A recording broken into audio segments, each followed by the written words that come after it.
So, we're going to talk a lot between us. It's not just going to be me talking at you, but there's a lot to tell. So, it's both. It's both making sure that you guys understand that your voice is needed, and your voice is heard, and your voice is what's going to be directing the way that this city evolves musically.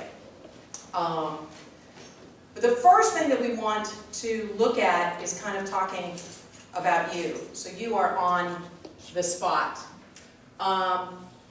So you all know Portland has changed dramatically. It's becoming this sort of economic juggernaut. The city planners are thrilled with it. And the corporations that are moving here and the city acknowledge that the music culture is a big allure. It's a big reason that the city has been growing the way it does. Because cultural attraction is one of the reasons that employers move to a city. Because they know if you've got a highly sought after engineer who's saying I could move to Akron, or I could move to Portland, or I could move to San Francisco. Portland, for a lot of reasons, is attractive, but the culture is particularly adept at drawing in young and highly employable people that are really sought after. So the employers that I've spoken to have all confirmed this. It's like, it's a no-brainer, absolutely. The live music culture in Portland, the music culture in general, is a key influencer to the city's success. But the problem is, musicians have not enjoyed any of the benefits of it, and frankly have been nothing but challenged and threatened by it. So, a big part of what we're looking at is how do we make sure that some of the benefits that the whole music economy needs to be sustainable and thrive are actually being built into the model. Because right now, music has no voice at all. So, life is getting harder, and I want to get a sense from you. Rochelle, you're taking fabulous notes, right? Yeah. Can I have those notes when you're done? Excellent. So, life in music is getting harder. I want some conversation. So let's talk about venue closures. How many people have suffered the closure of a venue where you used to play sometimes or on a regular basis? 1, 2, 3, 4, 5, 6, 7. 7 on that one. 8.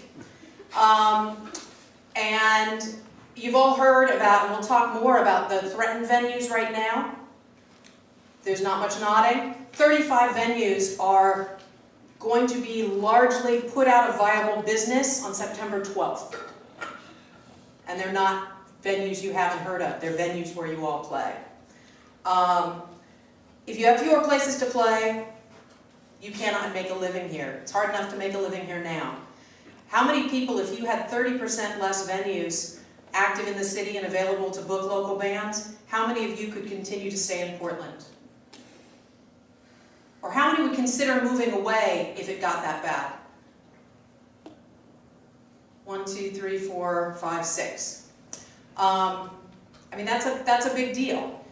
The story that we'll explain is that with collectivization and with solidarity, every time something, the city or a developer or planning or zoning or the fire marshal threatens a venue, when you can put it in the context that says, you close this venue, you displace this many artists, they move away, this many producers fail, this many manufacturers fail, and you impact a giant economic center for your city.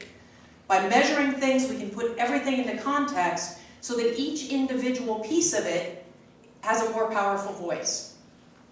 Stagnant or declining performance pay. I'm not going to even ask. Let's just say everybody raise their hands. We want to save those rotator cuffs for the whole evening. Yeah, it's ridiculous. I mean, stagnating at best. And part of the problem there is that there's no collective conversation between artists, between the city, and between venues that say, venues, yes, you can race to the bottom of the barrel, and you guys can all feel isolated from each other and say, well, I mean, they're paying me nothing, but at least I have a show. Let's get together, let's create some solidarity, and create a conversation with the venues that is not antagonistic. They're not really the bad guy. But there are other models that can be explored in a creative conversation to make sure that artists are being compensated for what they're worth. And part of that is data collection. There are national summaries that show that 37% uptick in food and beverage sales happens when you have live music. Is that true when you have shitty live music that you got for nothing? Or does that, okay, there's one no. It really is about saying, let's acknowledge our dependency on each other. This is not an us and them. This is a let's make it better together. Let's make sure that the quality rises to the top and is appropriately compensated. Lack of rehearsal spaces. This was an interesting one. We were talking about this. At the rock gathering, everybody, yeah, there's no place to rehearse. We get bumped everywhere. It's the worst. How many people have trouble finding rehearsal spaces? 1, 2, 3, 4, and a wagon. And it's interesting, I think, because a lot of you may be acoustic musicians or you're bands that don't have drum kits or things like that. You know, you can slip in places where other people can't. And that's really interesting to know. I think the lack of rehearsal spaces has been a really big deal, and some other things. The fact that it's not quite as big for you guys is definitely worth looking at. Disunity and isolation. How many people feel as connected to the music community as they did 5 years ago? That means you do still feel connected? I feel more connected. Okay, good. Do you think that social, like the online stuff has helped you stay better connected? Not necessarily. Okay. You're just a chatty guy that wears loud pants. Right? That's a given. For those on camera, that's Courtney Von Dralen. Yes. Yeah, I'm sort of in a music desert down in Taggart. Yeah. There's not a lot of venues there. There's not a lot of music happening at all. Right. So I just had to come into Portland every week, just get my fix. Yeah. In terms of seeing music, what about opportunities to connect with other musicians, or to find new collaboration partners, or to meet producers, or just to kind of, I mean, think about it, for those of you that were here 10 years ago, think about the kind of, I mean, David, you were here 10 years ago, weren't you? Actually, I wasn't. You weren't? Okay. Yeah, I'm a more recent addition to the city than that. Okay, but he's a connector, so I assumed. Yeah, it just, I think there used to be, Dustin, 10 years ago, wasn't it, did it feel different, or am I nostalgic?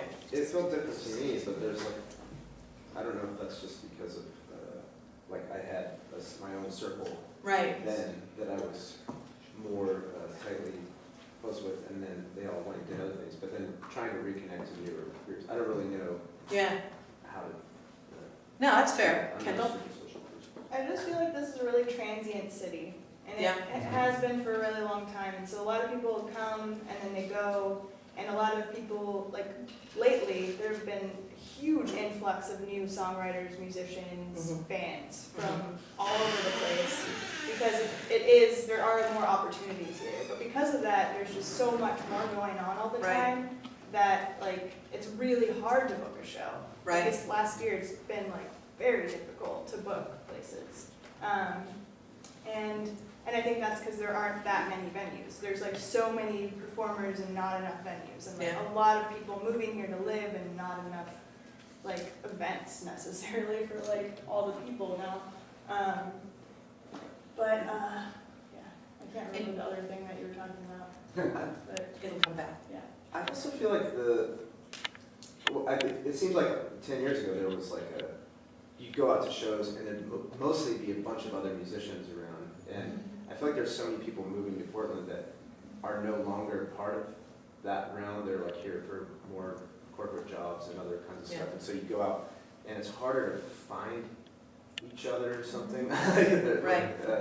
And other people, I don't know, I just don't feel like I connect with the average person when I just go out and seeing where they used to. Well, I'm not a full-time musician by any means, and I don't make any money doing it, so I have to work, and now that everything's more expensive, I have to work more, which means I spend less time doing things with other people, making music, so Yeah. I'm finding that more of my time I need to spend working rather than playing music, so yes, that's a big difference. Yeah, and that's a huge one. People have to go to ground just to pay their rent. Who's got time 10 for... years ago, I worked in a coffee shop, Yeah. and I was 25, Yeah, but now, like, it's very different now. right. And I do feel very isolated personally. Yeah. Everybody can hear, I can bellow enough without the mic, right? Yeah. Okay, good. I've been told that. One of the interesting facts that the state workforce economists shared was that Portland is kind of a weird market from an economic perspective. One of the things that they've seen historically in Portland is that when the economy goes down in a normal market, people move away. Portland has this weird disproportionate response, people stay. At least they have historically. What's interesting hearing about the fact that the perception is that it's a very transient city, that's new. That's 100% new. Mary Chris? Well, as someone who's lived here 43 years and gone to music every single freaking year of that time and hangs out with a lot of known musicians, one, it used to be there was so much going on that you could walk to 4 or 5 different venues every night and see all your friends and a bunch of different people play. That is virtually impossible anymore. But also, in my neighborhood, what I'm seeing is that the people who've moved in, I can almost count the day 2 years later when they're going to move out. Because the capital gains tax kicks in, they didn't find the work they thought they were going to find here, and it's a nightmare. So there's no neighborhoods, there's no consensus. Right. Huh. Yeah, so things are definitely different, and that fact that it's transient, also makes people a little less likely to invest. I thank you all for coming, because this really matters. I think connecting people, a lot of the disunity and isolation, I think comes from online connections where it's like, well, I'm connecting to 7,000 people, I'm doing fine, but you're not. I mean, I think you have to have in-person conversations, particularly in what you all do, to kind of find the magic and to find that weird place where you can overlap. When you meet a musician that says, well, I play screamo punk, and you say, well, I play bluegrass, and then through a conversation going, we should jam something. Let's figure out what the crossover is. And I have a friend that told me that Portland is genre fluid, which I love. I totally love as a phrase. And I think that's the best of us. I think that's why, the kind of independent spirit that we have is the thing that drives people to go, that's crazy. That's completely nuts. We should do it.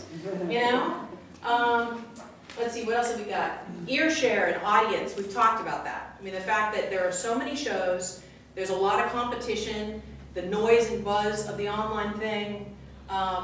There's 7,000. 2 days ago, I got something saying, you have 19 events tomorrow you should be looking at. I'm like, really? So also the other weird thing about audience is that venues book you and then require you, because you are expert promoters, that's what you do, to promote the show. So you're responsible for creating the audience.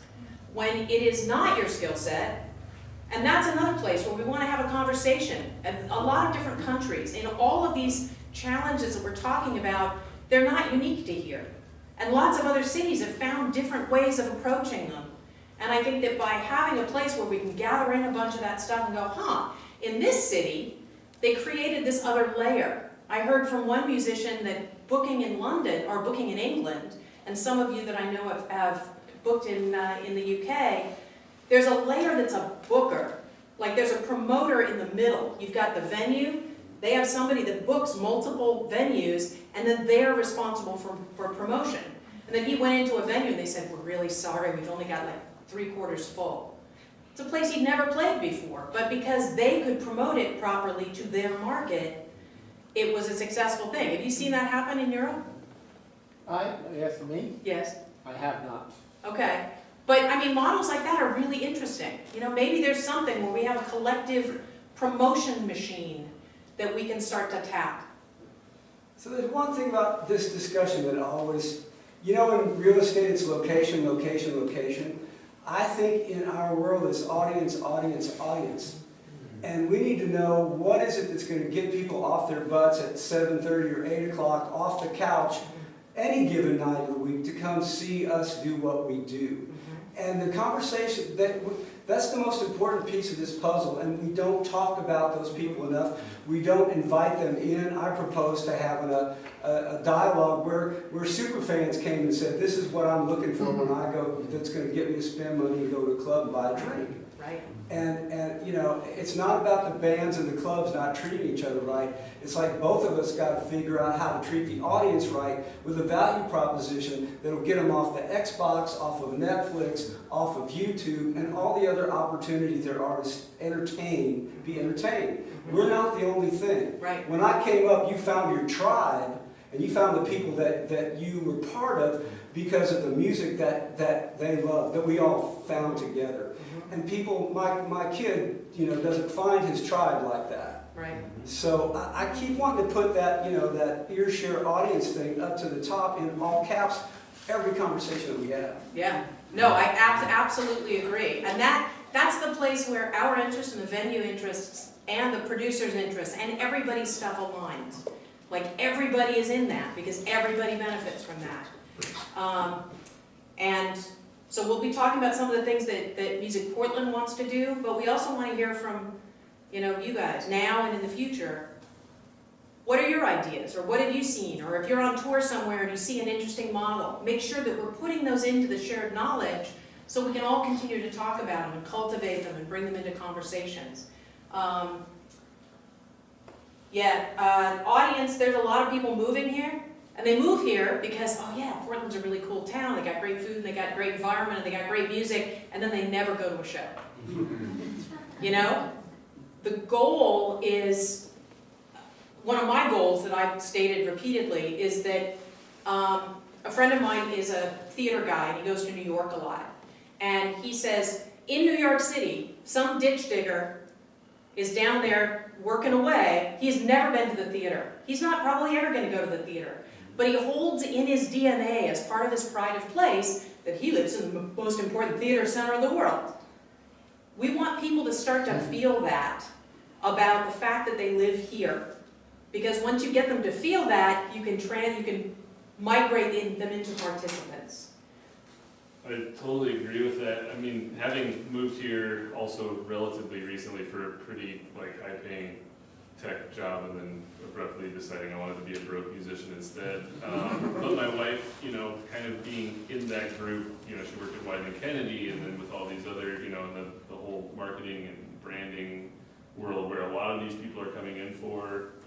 I don't know that most of, not to totally generalize, but that most of those people have those values, that they are moving here because of the music and the arts scene, because a lot of them are coming from what are maybe considered more artsy places, but they're coming with, you know, what feels like to them is like monopoly money, you know, and so it's, you know, for example, we had this bluegrass festival, this music festival a couple weeks ago, and I asked my friends at these big agencies to pass it around, and you know, of course, none of them came because it wasn't like the shiny and new places serving $20 daiquiris or whatever it is, you know, you know, a lot of those people are, because they do have deep pockets, are starting their own things, and it doesn't seem to me that most of it involves live music or, you know, it's DJs and it's all this other stuff. It generally has very little to do with performance and live music. Doug? I think one of the relevant things you mentioned, and I always peruse Craigslist, right? Looking at musicians and stuff, you know, lead singer, this, that, and the other thing. A very common ad that I see is an established band needs a booker, and they need somebody to book shows for them, and they'll give them a percentage of whatever. But that definitely is relevant to getting the music out there. Yeah. Because I think as far as musicians go, I mean, all of us, many of us, I would probably have to say, are better musicians than we are bookers, you know, and that kind of freaks me out in terms of this whole, you know, social networking and all that stuff. And they're not just going to show up out of nowhere like a tribe, like that gentleman back there said. So it's like the booking thing, I think it's really important. What you mentioned about in London or England, I mean, that is definitely something that would be beneficial here. And the fact is there are big infrastructure gaps in Portland. It's part of the reason why bands get to a certain success level and they move away, because there are big gaps in the professional services that we offer.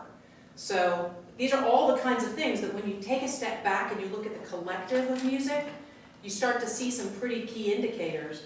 And when you can represent the strength of music to outside people and say, there's an opportunity for you to play some bookers here.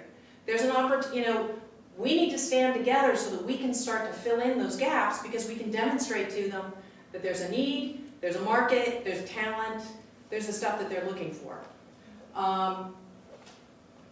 We'll keep talking about your share as we go through. I totally agree. It's absolutely key to the story.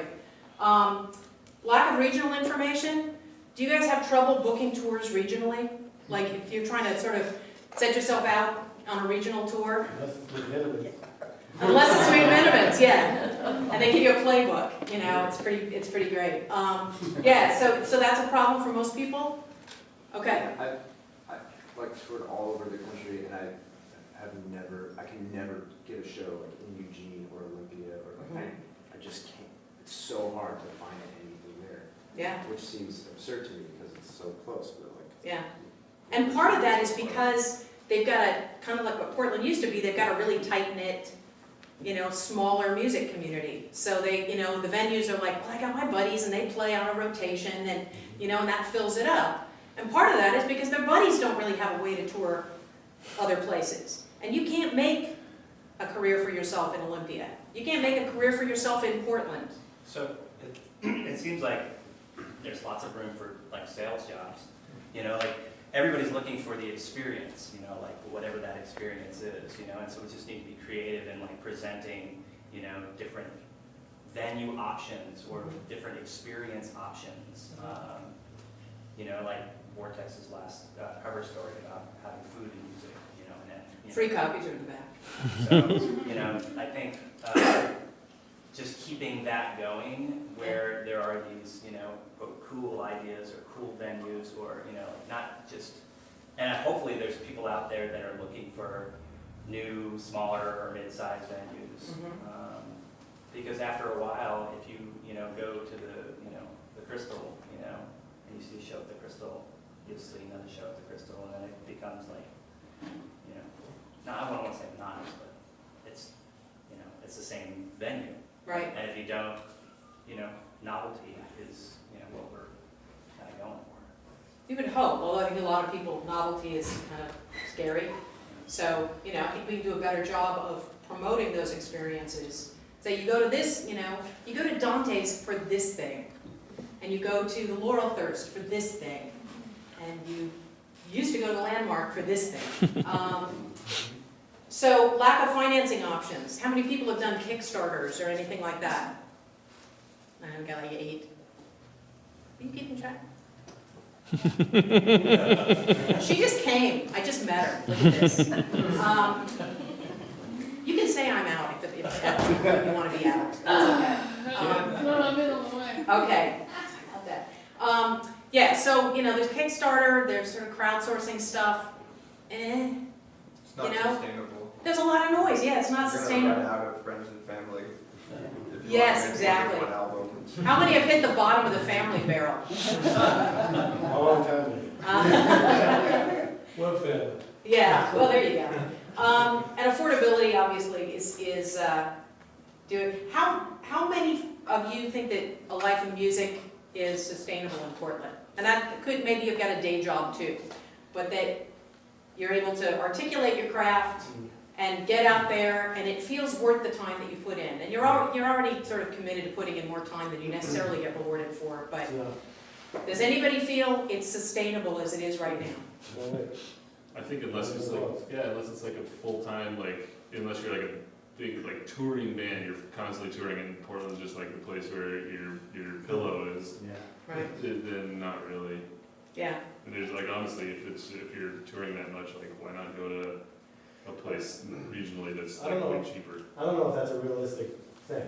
I don't think one city can really sustain you unless you're a host. Yeah. And if you're a host and you're, doing, like I host a bluegrass thing on Tuesdays, and that's afforded me musicians and friends and a network, and without social media, just word of mouth, it's, there's a birth now. It's great. But, I don't think largely all of us want to be hosts. Yeah. That's fine. It's great. It's great to start things. But I also think, not every type of music affords the ability to do that. Like, for bluegrass players, traditional music, I can I host a thing on Sunday nights, and it's like, you know, people come in and out, but like, you know, if you're just doing the kind of singer-songwriter thing, which I also do, you don't really have the opportunity to host it unless you're doing an open mic, which is kind of hit or miss anyway. Yeah. But I think if enough of us do that, then potentially there's some sustainability. I don't think it's universal, I don't think it's the end all, but if there was, and there probably is, because I'm kind of in Cape, there probably is a singer-songwriter one night a week somewhere. There is an open mic, but to do that every week, to do that 5 nights a week and just be part of the hosted scene, it's not lucrative. It's not paying. You make the network, the creativity might be there, all of those things might be there. Yeah. But it's not paying us. Historically, the bards went from cottage to cottage, and they got a meal. They told a story for 7 hours, or played music for 7 hours. And that's It's kind of the priesthood you all signed on to. That doesn't mean it has to be like that, because I think it has clear value, and the goal is to demonstrate the value so that there's better compensation and acknowledgement. Because mutton stew only goes so far. So, Portland also has this weird dynamic tension between creativity and ambition.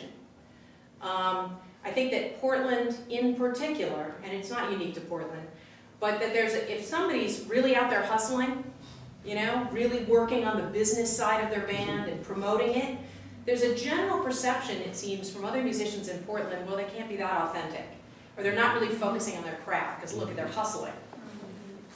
And I had a lot of musicians when we first started talking with folks that said, and I was talking about the music industry, and they said, well, I'm here, and you're just talking about the music industry, what about me? And it's like, but do you make money for playing? Ever? Small? Insulting? Yes, but sometimes?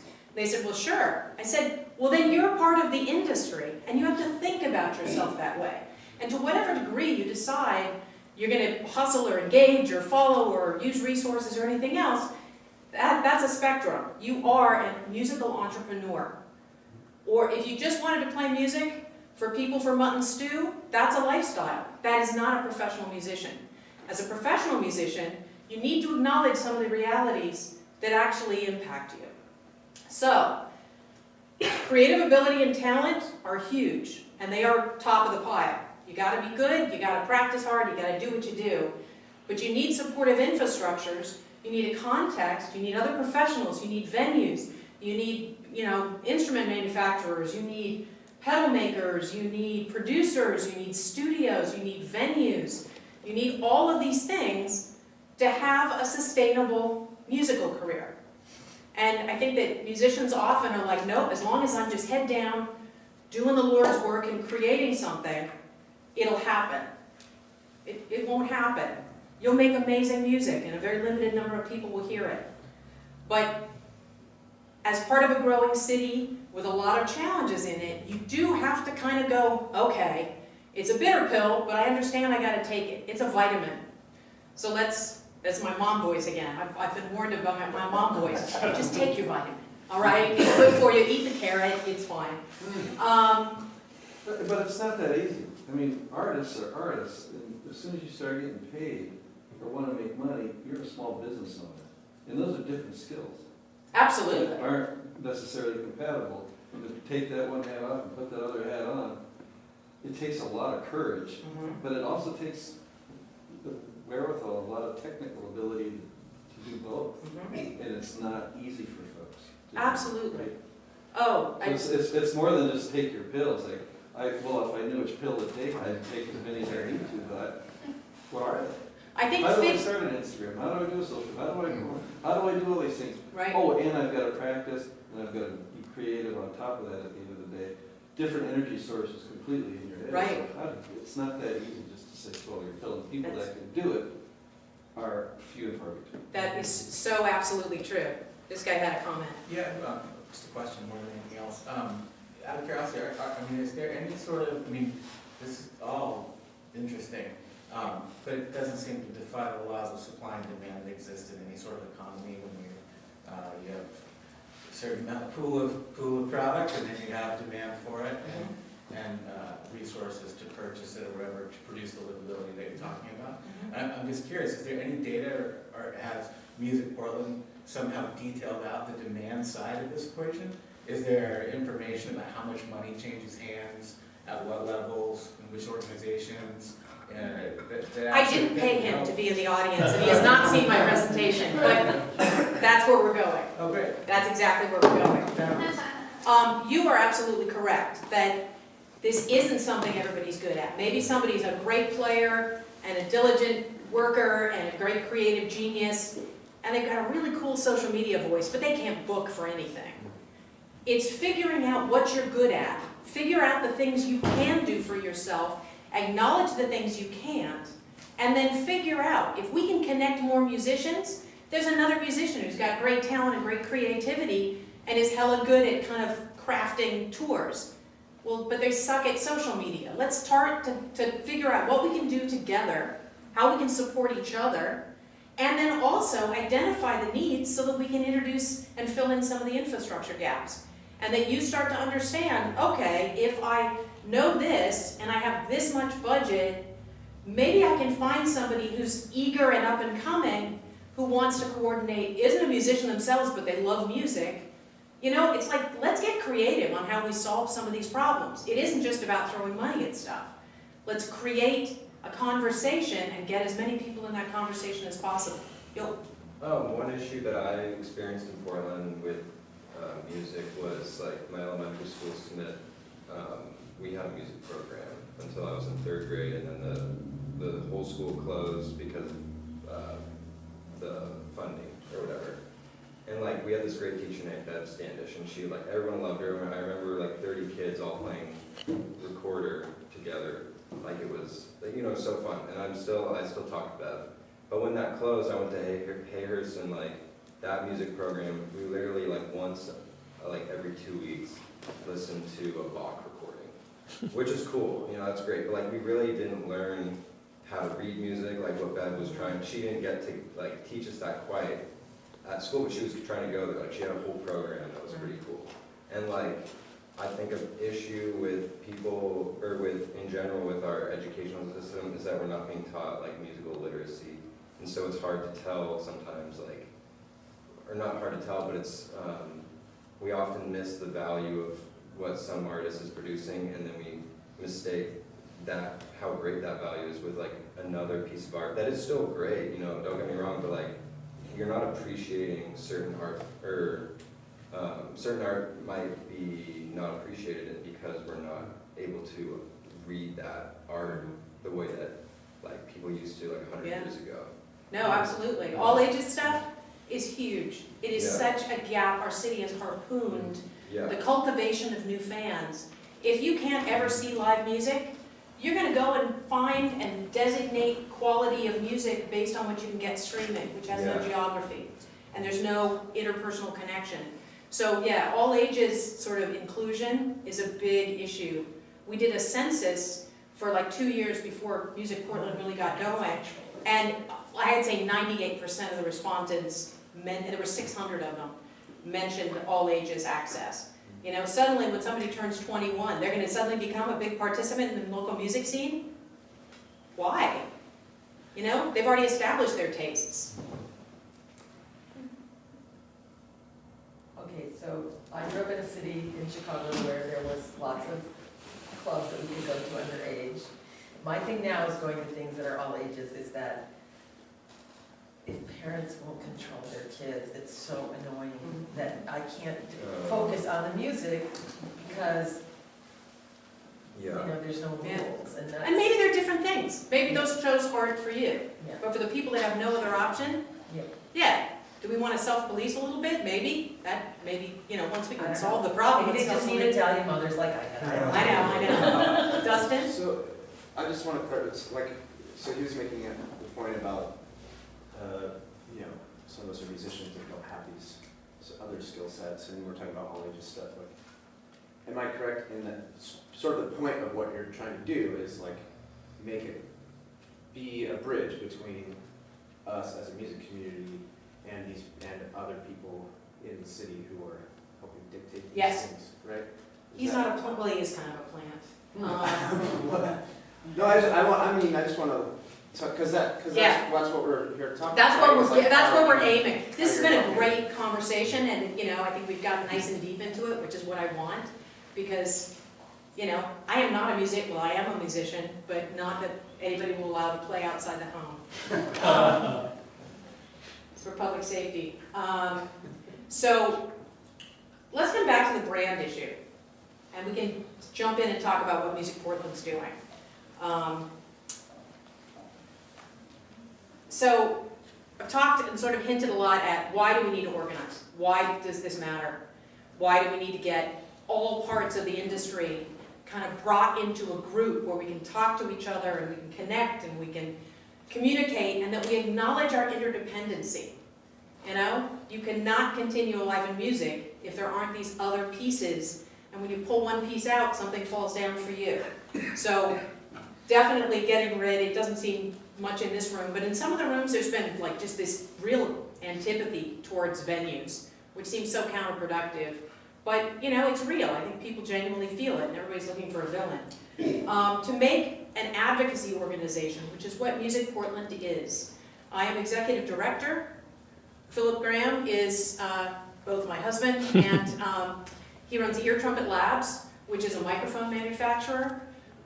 He's representing the manufacturing sector. We also have Chris Benson of Benson Amps on our advisory council. We've got Portia Saban, who's a record label, Kill Rock Stars. We have Bim Ditson, who's an activist and musician himself. We've got DJ OG1, who's an activist and musician. We have Tyler Stone, who is an electronic musician and serves on other boards of music supportive groups. We have Jason Fellman, who's a promoter. We have, gotta make sure I get everybody, Chris Young, Vortex Magazine, Chris Young and Dominic Schmidt of Only in Music and I started this whole thing with conversations about 2.5 years ago, and then having roundtables and census in the span until we incorporated earlier this year. Lori from McMiniman. Oh yeah, Lori Hughes, who is the one that books most of the local stuff for McMinimans. And Anthony McNamer, who runs rehearsal spaces and does music law. So we also then have a whole crew of people. Nalene Silva, Larry Crane, Terry Courier, on our advisory council, which is the sort of next level of participation. And if anybody is interested in getting more involved, and maybe on an issue-specific basis, so like to the advisory council, we say, great, these are the issues. Then advisory council people say, yeah, I'd like to be involved in that. It's kind of like a committee pool. So if anybody is interested in representing, your community, I would love to have you. So what we do has to be holistic. It's got to include everybody, which is why we've had gatherings with manufacturers and production people and venues and different musical genres to make sure that we're getting all the voices in and finding the common purpose. We are started by local industry people. We are run by local industry people, and we are here to support local music. That is what we do. We are not Red Bull promising you exposure. We are not Live Nation promising to make your world better. Everything we do has to be data-driven, because when you're trying to do advocacy or anything else, saying that music is groovy doesn't do anything. It is groovy, but you don't get anywhere with advocating for public policy or anything else if you don't have data. And I'll echo that again and again and again, and there's an ask of you before you leave this room. Economic development. We are not the ones that are focused on a new promotional tool to promote your gig. There are so many amazing things out there. Many of them sort of DIY, like, hey, let's start this thing. There's a new group that just started on Facebook like a week and a half ago, and it's got 700 musicians already in it. Oh, I've joined this group, this is huge, this is a big thing. It's great, you want to promote your shows. Those same musicians are the ones that are not saying, but I want to make sure at least I've raised my hand that I don't want the venues to close. Our story is not as sexy and immediate as some of those stories, but what we're doing is solving the problems that other people aren't solving. And it's all the foundational stuff that if we don't keep track of this and defend this, all this isn't going to matter. So, unite, defend, and grow music in Portland. And we're basing a lot of what we do on other cities that have proven what can work. Doug is from Austin and saw what happened there, good and bad. And saw the kind of things that can be assembled with an industry-led organization. All right, let's see.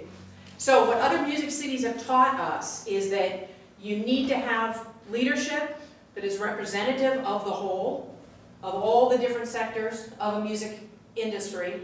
You need dedicated staff because everybody's busy, everybody's working hard to pay their rent, or to book their gigs, or to promote their shows, or to learn their music, or to build their microphones, all of those things. Nobody has the time to step back and look at these things. So my family got tired of me bitching about it, so I quit my job to do it.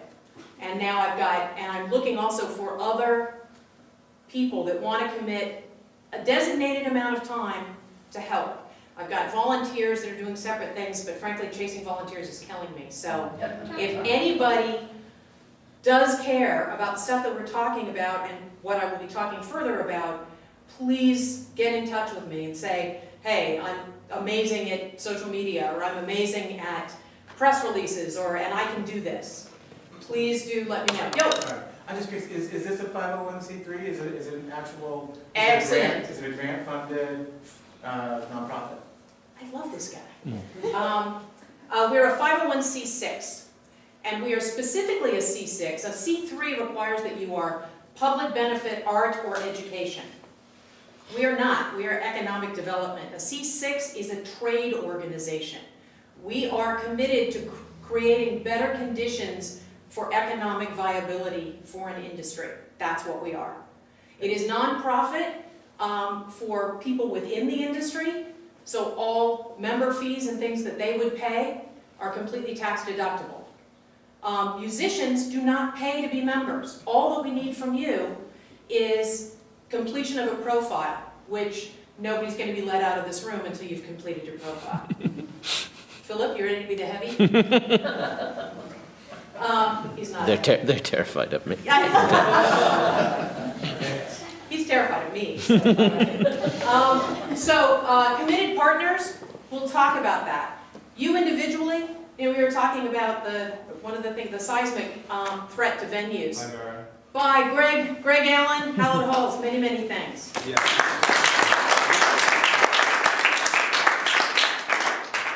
I have to get going, but it's nice to have you all here, and enjoy hearing what you've had to say. I will say, while I have the floor, this is our mailing list. If you want to stay in touch with what we're doing here, recording studio, bench space, we love community, so we'd love to keep you informed if you'd be curious to hear what's going on. Yeah. And I believe David is one of the engineers here, and after we finish talking, if anybody wants to kind of get a tour of the recording facilities here, he's your man. Certainly, yeah. Excellent. Okay, enjoy the rest. Thanks, guys. So committed partners, an individual musician or an individual business cannot have the kind of conversations we've already had with all these people. The city said, oh we totally want to support music, but how do you support music? There's no thing anybody can grab onto. That's why we need to stand together. That's why we need to have a representative voice that hears you and that goes forward and says, okay, here's what the industry needs. We need music supportive policies. We need the fire marshal to stop shutting things down, because when you do, you displace venues, displace musicians, ruin businesses, and wreck an economy. And here are the numbers to prove it.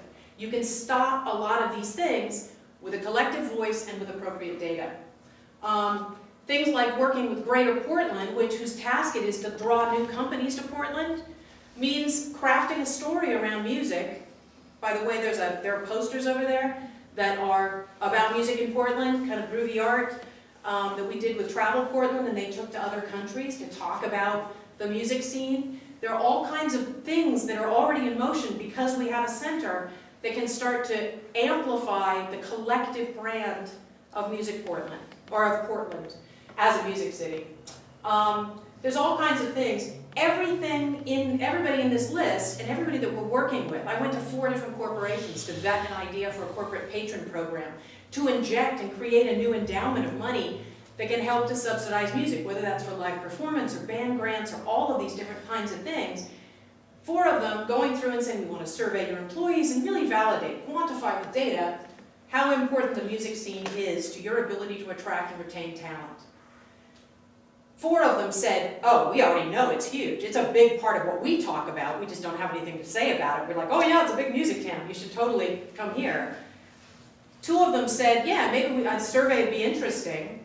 2 of them said, my people suck at surveys. How much money do you want? So you may not think it's that big a deal to them, but they do. And Greater Portland is tasked with drawing new companies there. It's a big part of the story they want to tell. We need to help them assemble that story with numbers. The City Hall is actually talking about creating an arts concierge, which they think is going to solve the problem. And we're like, that's great, you're thinking about it. We're not the arts. We are not the art form that requires subsidy to live. We are the art form that requires non-sabotaging policies and supportive systems to thrive and to grow your revenue as a city. So we need to be under the film office. Every successful music city, if they don't have a music office as a standalone, they do it in alignment with film. It's a production creative art. Can I just say one thing? As a film worker, the film office has been the worst thing that ever happened to the film industry in this city. 1, it is specifically designed to bring in outside production. That is in their mandate. 2, they were allowed to bring in outside workers because they could pad their bottom line with cost and per diem costs. And then those people stayed here and shut a lot of us older, qualified people out of work. So I would be really cautious about that dynamic.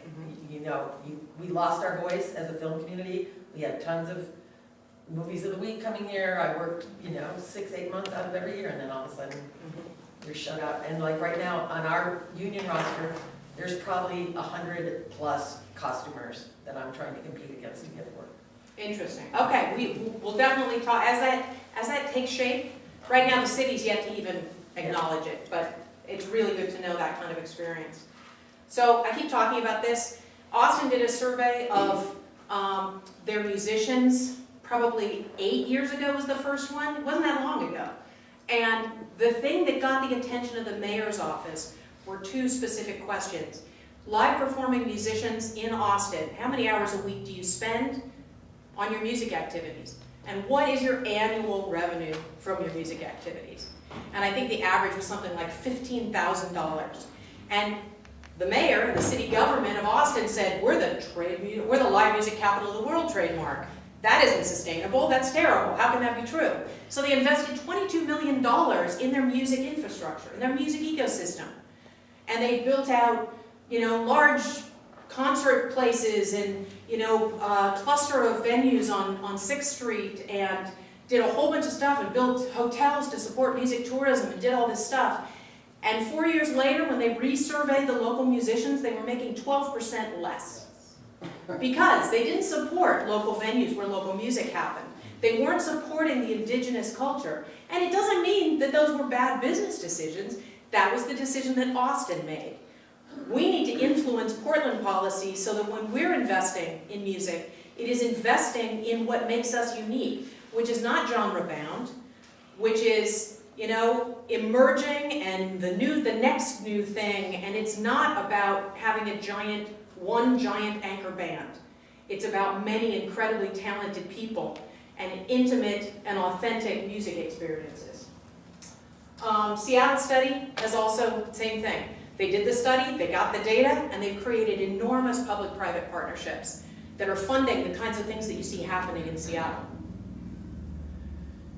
Using data to power conversations. The affordable arts conversation in City Council was going through and saying, well, we need to actually inventory where the arts are happening. And everything about the affordable arts proposal had "and music." You could even hear the parentheses when they talked about it. They're like, well, we're talking about supporting the arts and music.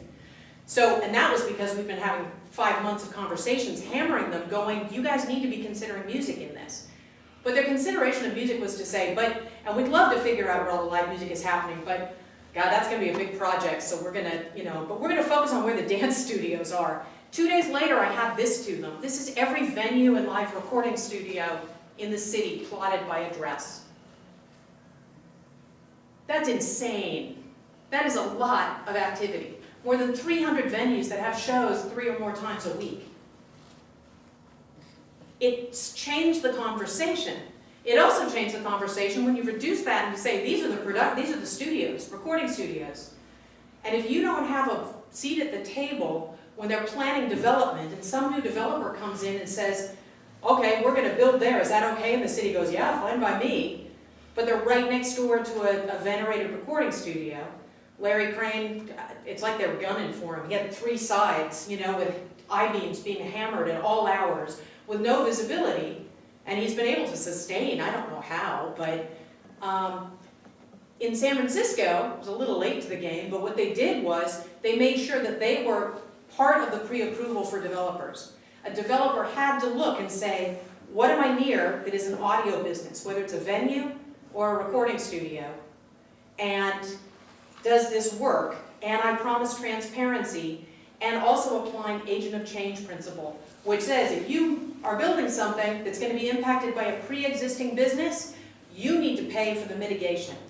So you need to soundproof the landmark when you build a crappy condo building right next to it. You don't build it and then put them out of business. So these are all things, models from other places. These are all the venues that are on deck for unreinforced masonry.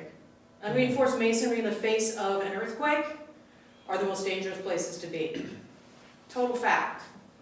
But City Hall, in the name of public safety, published the list of this and 1,600 other businesses and buildings in the city 2 years before they had a policy. Which meant, for 2 years, developers have been hammering the business owners where many of these places are leased, these venues are leased, hammering them, saying, you're going to be hit with this giant thing you're going to have to do, you just sell to us. And developers don't want to maintain venues. The poison pill that is due to happen, though, on September 12th, they've said, well, but we're going to give you 20 years to do the appropriate retrofits. And they're not the whole thing you could do, they're just the first 2 things. You know, level 1 and 2 of safety standards for buildings. We're not asking for 3 and 4. On September 12th, they're voting to placard. If they placard, they put a U on the building. Just like the buildings that have the U on them that says unsafe. If you go in, you might fall through the floor. Today, U in the face of a very large earthquake. There's no education, there's no differentiation, and there's been no voice at the table for music.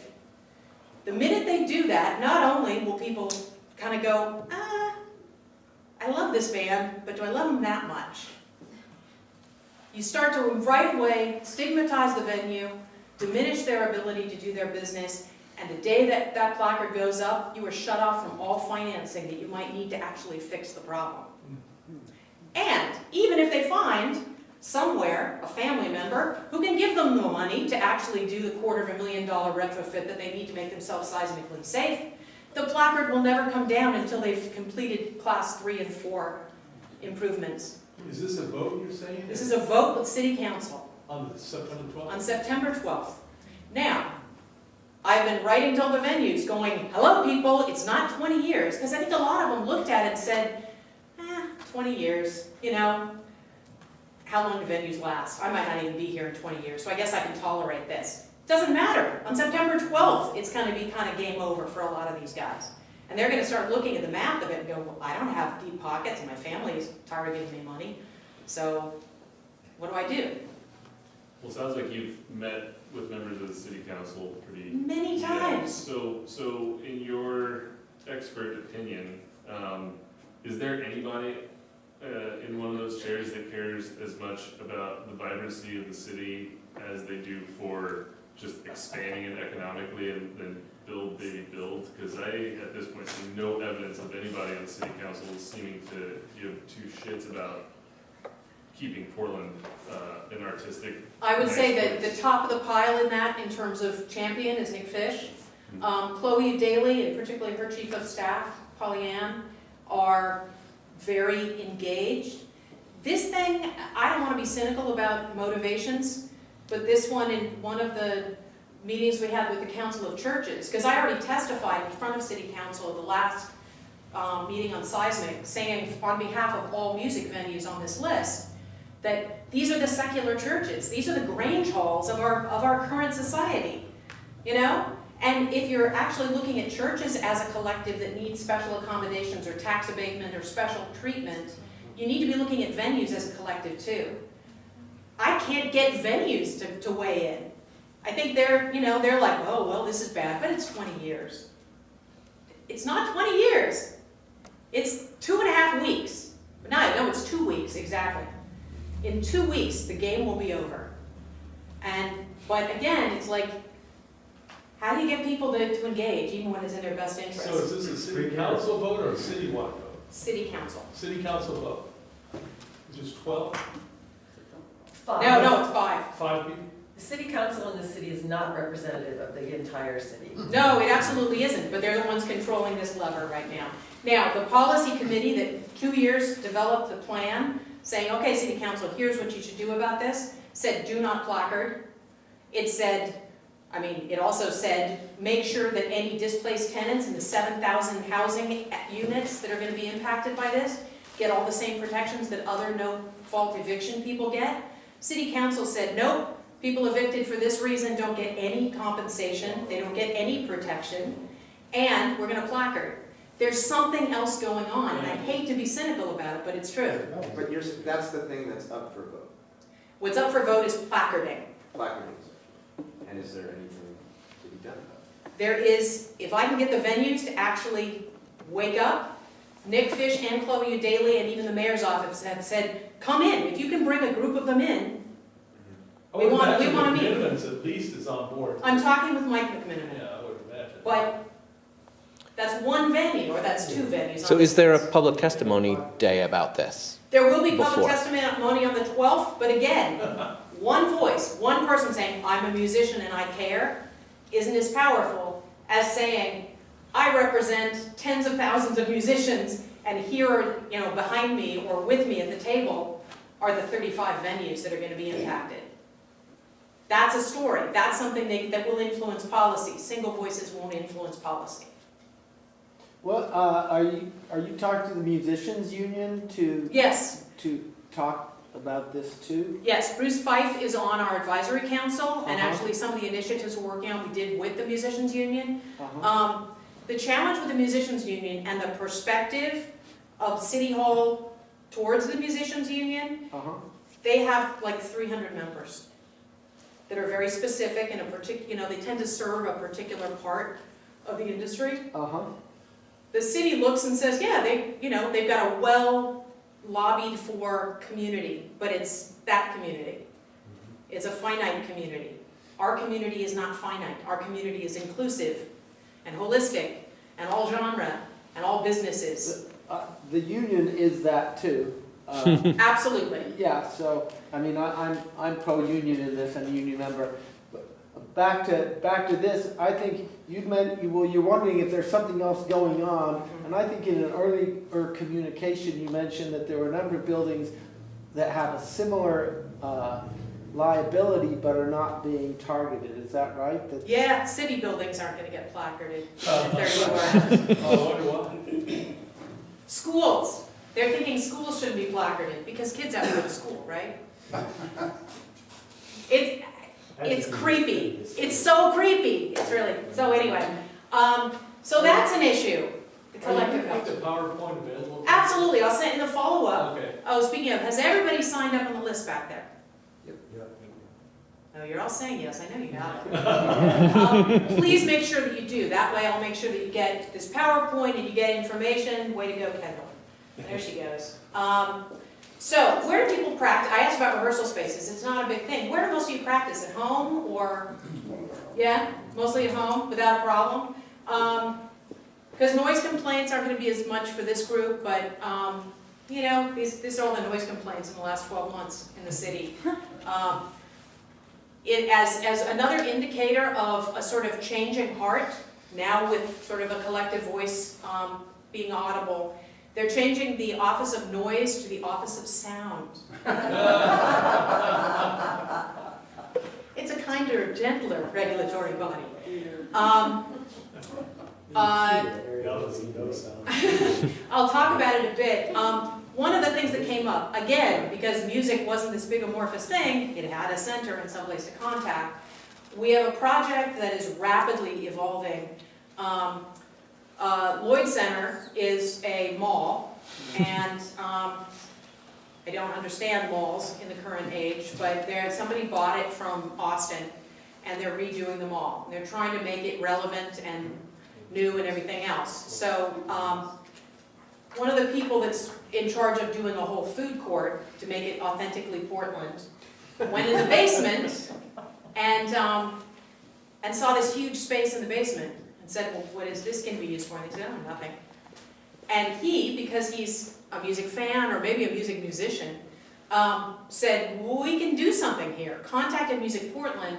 We're looking at 20,000 square feet of space to create community access, recording studios, rehearsal rooms, community gathering places, live studio, a sound stage for video, for music videos, mixing studios, all of these different things. It's this incredible opportunity that is about serving the music community, giving them a center, giving the city a place to actually put their money where their mouth is, giving RAC the opportunity, because they are in a big reinvention moment. They just had their hat handed to them in an audit, because they've got $8 million annually of populist tax.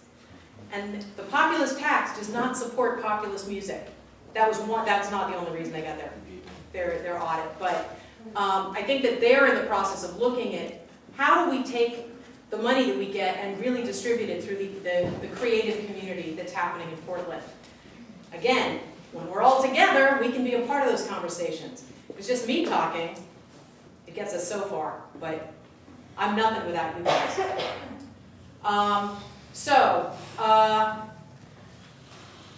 What are we going to do about it, was your question in the background. What is MusicPortland? Musician loading zones with the Musicians Union. Musicians Union fought for this for, I don't know, 3 years, 5 years. Musicians Union has been doing the Lord's work and fighting really hard, not just for their members, but actually for other things that are going to benefit everybody. But loading zones was one of those things where they couldn't get it through, and the city was like, yeah, because they've got membership, and I don't know there's enough, so, you know, when you added MusicPortland to the conversation, saying we represent everybody and the union, it was a game changer. It changed the conversation. And now we are told, as soon as Dan Saltzman makes his gracious farewell, because he's been really the guy that was opposed, we don't know why, already have confirmation that Nick Fish, Chloe Daly, and Ted Wheeler are just going to go yes. The first council meeting after that. The first 13 venues that had the worst reports of ticketing problems, all these things from musicians, that we had about 100 musicians answer a survey. The first 13 are going to be in phase 1, phase 2, and then phase 3. And we're aiming to get musician loading zones. So one of the approaches is, as a member of MusicPortland, you get a placard that you can hang on your mirror. So when you pull up, you hang the placard, you do your business, and you move on. So again, get involved, get benefits, accrue good stuff. Cascadia Music Corridor is something. Again, when there's a center, you can have the conversations. Vancouver, BC, and Seattle, and actually organizers up in Alaska, are working to create a Cascadia Music Corridor that collects detailed information about every place that has paid live music opportunities. And once you have a mapped system with actionable, normalized data, then you can start to go in and say, great, in the Cascadia Music Corridor, we can go in and map a 10-day tour for our kind of music with this kind of pay arrangement, that we're never driving more than 7 hours, or 5 hours, or 3 hours, or whatever you want, and build parameters around it. We're talking with Amazon, actually, to be the underwriter of that whole thing, so it's really a fully sustainable system. Because that was one of the things that we heard from musicians, is that you can't make it just playing in Portland, you need to go broader, but it's disproportionately hard to plan tours. So we're trying to help with that. If If you guys have ideas or want to know more and be kept informed about that, please let me know. We're looking at that on a fairly fast track. Venues, the seismic defense I've already talked about, also a safe venue program. One of the things we're hearing from fans is that the reason they don't go see live music is for safety concerns. You know, you're a woman and you've been hassled at too many shows. Bro culture is alive, you know? So they're looking at models, and we're meeting actually with some national people who've set up some sort of best practices, and we're talking to different communities in town to say, what do we need to do in terms of a protocol? So if you're in a venue, there are signs in the bathroom that say, if you feel unsafe for any reason, go to any employee of this bar and say this thing. And there is a clear protocol of how to move forward. The other thing that's interesting is that certain places or certain bands have made a public commitment to say, we're not going to put up with it. You know, how many times have you been playing and you see there's a great group of people having a great time and there's one asshat.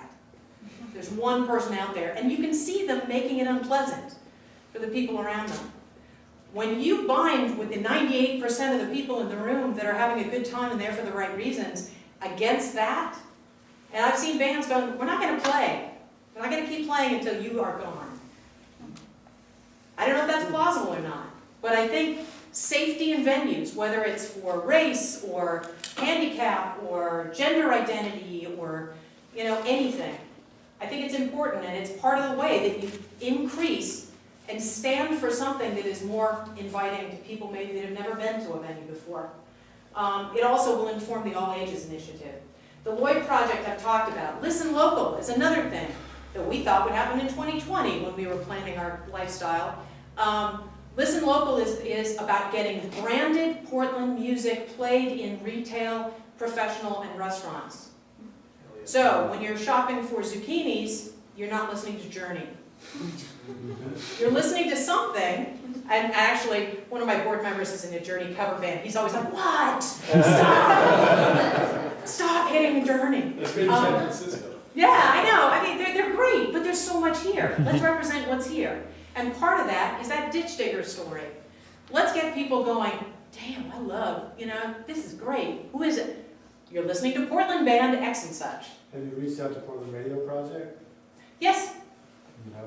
Yes. We've talked to Rebecca about a lot of stuff. Actually, have I talked to her about that? I'm not sure, but we should. We thought that would be later because we had to figure out the technology and how do we do it and all this kind of stuff. But Robin Tenenbaum used to be the producer of Livewire, and she's the one that set up the Burgerville system. Burgerville wants to keep doing it for Burgerville, but they're giving the system. So we've got a business model, and we're starting in September, outreach, so that in Powell's, you have the Powell's staff pick for local music, playing with IDs, saying be sure to see this band when they play locally. We're even talking about possibly starbucking the merchandise.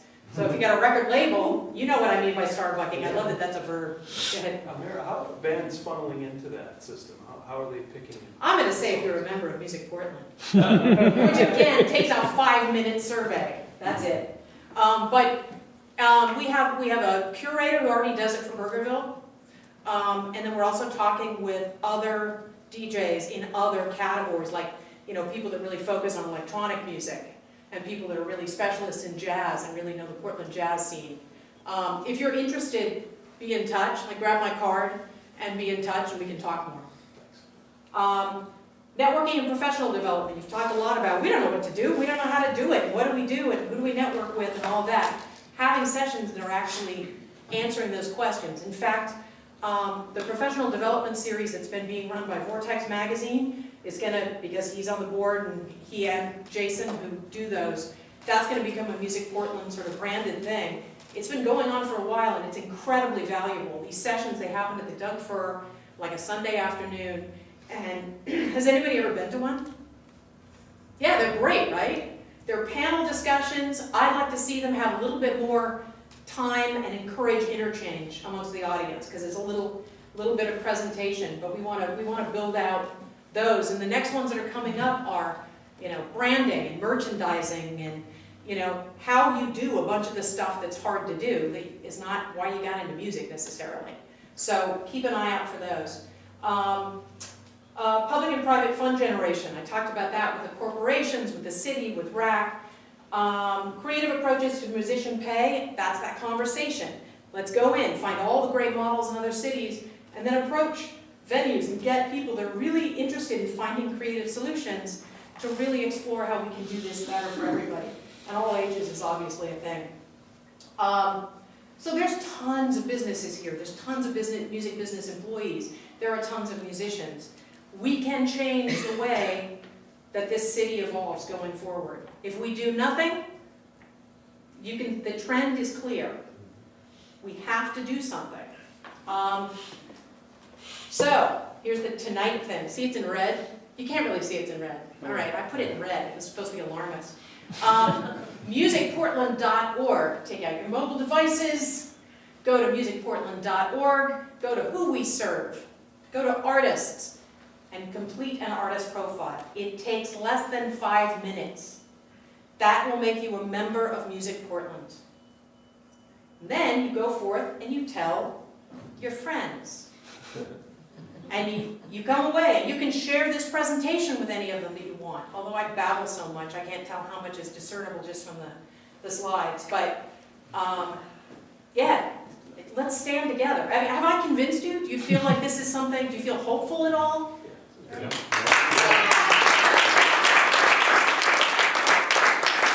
We can do this. I guess one more question, just out Yeah. of curiosity. It's very cool, and congratulations, and good stuff. Out of curiosity, is there any sort of plan to, I mean, I guess, what is the level of transparency that it offers? It's economic development, so obviously there'll be funds there as part of Music Portland, and what is like the What's the oversight funding model? process? Yeah, I mean, ultimately, how are you going to provide information to all the artists that you serve about where that money goes, who gets what? And it would be an original concept. I'm not saying you're Sure. responsible to do so, but it's interesting to me just as a new sort of nonprofit model, something that actually offers all that information back to people. Because I wonder how many people, I mean, if this is as successful as you want it to be, then it turns into a very kind of a powerful beast, right? So then how do you make sure that people are aware that all that power is distributed back to them instead of, you know what I mean? Does that make Absolutely. sense? Yeah, 5 years down the road, we're Yeah. just like incredibly successful. And we are, or suddenly become, transparent to you. And you see that only 5% of the funds that we're generating go to musicians. I would want a mighty yacht. I would want you guys making so much noise about that was not right. You're absolutely right, that as a nonprofit, we have to be transparent in what we're doing. And you can see a lot of the stuff that I'm talking about that are the immediate things we're working on benefit you, but they're somewhat indirect. You know, it's venue defense, it's sort of ear engagement, it's a bunch of different things. It's giving you better resources and better professional development to help you build some of your own stuff. Later on is when we want to build out funds and be able to channel money that you can't get yourself, but that through the onus of a nonprofit, we can start to actually create grants. There's also private funding organizations, like one that Doug Fairweather brought to me, which I knew about from Austin, but that he's already connected me with the people there. That's kind of a subscription club where you create $1 million fund and then support musicians within a set of zip codes. It's local funding, local, like smaller investments, aggregated, and then presented as band grants. So there's all kinds of models here. It's not going to be immediate that we're doing direct support of artists.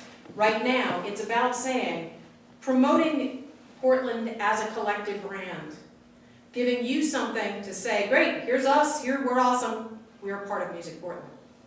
So when you're on tour, I mean, I've heard from lots of people, you're on tour, other countries, other places, and people are like, well, I didn't know anything about you, but I saw you from Portland. Portland's cool. Portland already has a cachet. Let's bump that. Let's make sure that everybody starts to get more and more bump through, you know, Portland branded media and things like that. I do want to specifically thank you for that reminder, though, that the transparent, I mean, we haven't thought that much about it because there hasn't been any money so far, really. But you are absolutely right that, I mean, there's a ton of information on the website, if you go there now, about the initiatives that we're doing. we will make sure that that includes the financial Gets into the reports mission of the statement organization. or something. There Yeah. will certainly be, full transparency and financial reports available, Yeah. for anybody that's interested that wants to see it. But that is a really good reminder. Yeah, thank that- you for, Yeah. thank you for calling me out. I think it would be novel, It's rare that the nonprofit would do that, so. Yeah, I think as long as we keep everybody cognizant of it's not an us and them, if we're doing something to grow, with that Portland Music Business Expo, that's supporting manufacturers and producers and all the record labels and all of those kinds of things, it's not zero sum. It doesn't mean we're not supporting you. It means we are growing the whole ecosystem and building it up. And that everything that we've talked about, the idea of being holistic, is about saying, how do we make everything go up so that we can grow it for everybody? Something you might consider is just, coming from a graphics background, sharing your brand is really important. So on the website, if you haven't already, if we can grab that logo and put it on anything that we're doing, independently as artists or venues, that logo should be on every poster if you're part of your member. Yeah.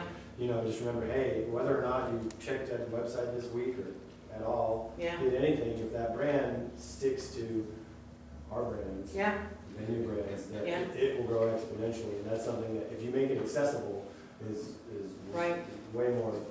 Yeah, I will definitely put a media page on there so you can grab the brand, you can use it, get it out there, absolutely. I even had some people at the Rock gathering that said, also, you're looking at a night and there's 17 events you may be interested in. One person said, I might look through and say, okay, which of these people is a MusicPortland member? They're in this with me. Oh, it's an electronic band, that's totally different. I'm gonna go check them out. Let's start to communicate to each other using that brand. Hey, we're in this together. We acknowledge our interdependency and we want to be connecting. So I think the brand can start to mean a lot of different things. So, complete your music profile, tell your friends about it, and then stay connected. That's it. Okay.